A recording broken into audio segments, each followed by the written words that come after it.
Here, I'd like to expand our discussion of spatial diversity by reviewing the Borderlands concept. We've already entered considerable borders and borderlands in Randall H. McGuire's article, Steel Walls and Picket Fences, Rematerializing the U.S.-Mexican Border in Ambos, Nogales, which we'll review below. The Oxford English Dictionary, or OED Online, defines border as the boundary line which separates one country from another, the frontier line. On the border refers to being on or close to this line on either side, hence in the border district. For example, on the borders of Wales, close to the frontier of Wales, over the border, across the frontier line. For our purposes, we can consider a border as a boundary line which separates not only countries, but also distinct or diverse cultural spaces. Physical borders can be marked by distinct geography, such as a river. For example, the Ohio River separates Ohio from West Virginia and Kentucky. Or mountain ranges. The Cascades separate eastern from western Washington State and Oregon. But they can also be cultural inventions. A road, for example, Eminem's infamous 8 Mile separates Detroit from the northern suburbs, or the arbitrary line that separates Indiana from Ohio. Mental borders are, of course, our culturally shaped, internalized maps of the world that we may seek to cross, expand, or uphold. Our internalized boundaries may also hem us in. We're taught, for example, to fear certain neighborhoods, places, or even whole cities or groups of people. There are also many spaces that we pass by regularly, even daily, that we just don't enter for any number of reasons. These mental borders thus become spatialized, mapped onto the world as we know it. OED defines border district as the district lying along the edge of a country or territory, a frontier.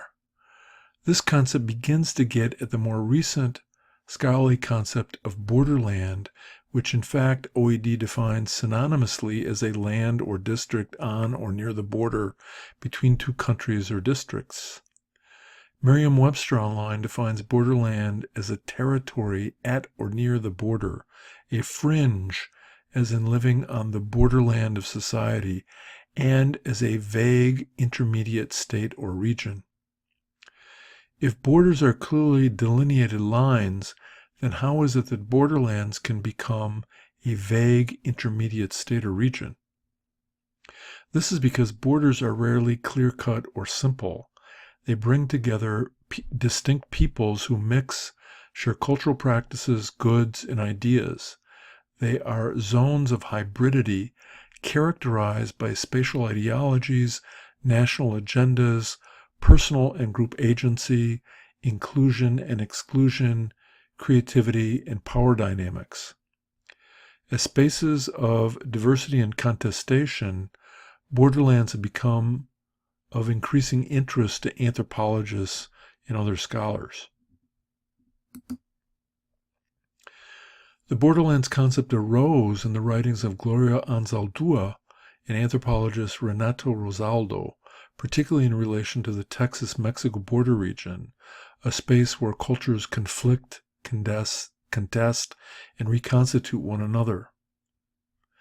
McGuire focuses more on the border itself, particularly on what he calls the materialization and rematerialization of the border in an archaeological assemblage or material grouping that both reflects and affects agency, the capacity to act, meanings, and social relations.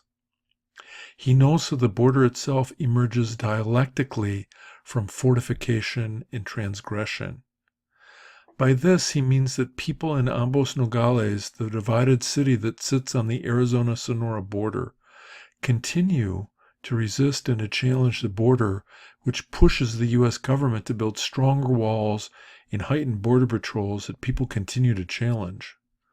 McGuire also observes that U.S. militarization of the border to secure and protect the country from undocumented immigrants and drugs has sought to stem movement across the border at the same time that neoliberal policies such as NAFTA have increased the cross-border flow of goods, capital, culture, ideas, and people to unprecedented levels.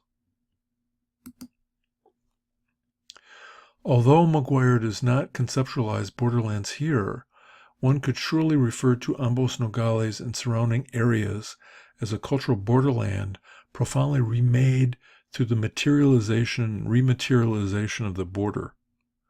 McGuire concludes that the U.S. and Mexico have sought to control the border and assert their sovereignty. But people who live in the borderlands emphasize crossing the border, the creation of community, and the transgression of national agendas. The nation-state, in turn, attempts to strengthen or rematerialize the border to counter this transgression. Now, one might consider the Borderlands concept of little use to reluctant online anthropology students far from the U.S.-Mexico border, prodded against their will into mining their own backyard for nuggets of ethnographic wisdom. Yet anthropologists and others have extended the use of this concept well beyond international borderlands. Anthropologist Doug Foley, for example, uses the Borderlands concept with considerable grace to elucidate the cultural border between whites and Meskwaki Indians in his hometown of Tama, Iowa.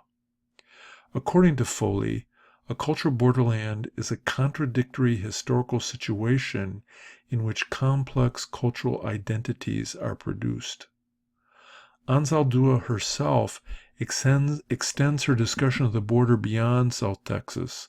For her, the border is a place where different cultures, identities, sexualities, classes, races, genders, and so on collide and interchange. And as British scholars Campbell and Keane put it, America can be seen as a vast borderland where identity, language, and space are constantly interchanged, contested, and crossed over.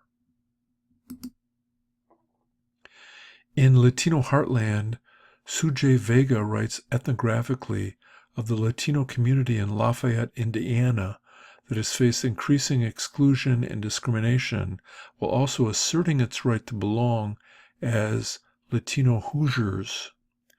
Vega distinguishes between the border as a particular geopolitical line of national difference and the resulting borderlands as border spaces that influence how people live and interact with one another.